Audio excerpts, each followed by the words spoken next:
Hello everyone, কেমন আছেন সবাই? তো আমি ভাগবত পাঠ শুনতে এসেছি। এটা গতকাল বিকেলে এসেছি, সন্ধ্যার একটু আগে।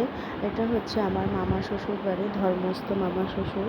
আমার শাশুড়ি এখানে আমার বেঁচে থাকতে আসতেন এখানে, তখন এসছি। তো এখানে 7 দিন যাবৎ হচ্ছে ভাগবত পাঠ অনুষ্ঠিত হবে। তো গতকাল ছিল 5 দিন, আরও 2 দিন হবে। তো ওই যে শুরু হয়ে গেছে। তো এখানে উনি হচ্ছে গান গাচ্ছেন।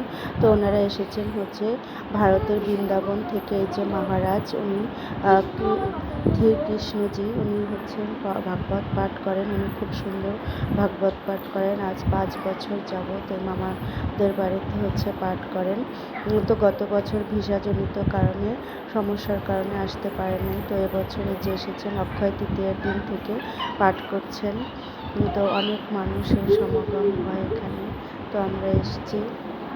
এই যে গোবর্ধন পূজা হয়েছে, তো সেই ভোগ আর এরপর হচ্ছে রাসলীলা, রাস কীর্তন করছেন। তো এখানে ছোট ছোট বাচ্চাদের রাধা কৃষ্ণ আর গোপী সাজিয়েছেন। তো ওরা হচ্ছে নৃত্য করছিল।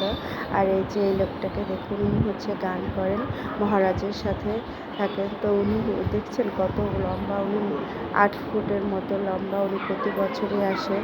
তো যে পাঠ করা শেষ, এখন হচ্ছে ওনারা গান করবেন। আর সেই গানের সাথে সাথে সবাই ভক্তগণ যত আছে তারা সবাই নৃত্য করবেন। এই যে সবাই এখন এরকম নৃত্য করছে, কত সুন্দর। আমিও এদের মাঝে দেখছি, খুব মজা হয় এখানে, খুব ভালো লাগে। আসলে মনটাই ভরে যায়। প্রতি বছরই আমি আসি। তো এই যে শেষ হয়ে গেছে, তো আমি ঘরে চলে এসেছি। ঘরে এসে শাড়িটা চেঞ্জ করে ফ্রেশ হয়ে নিলাম।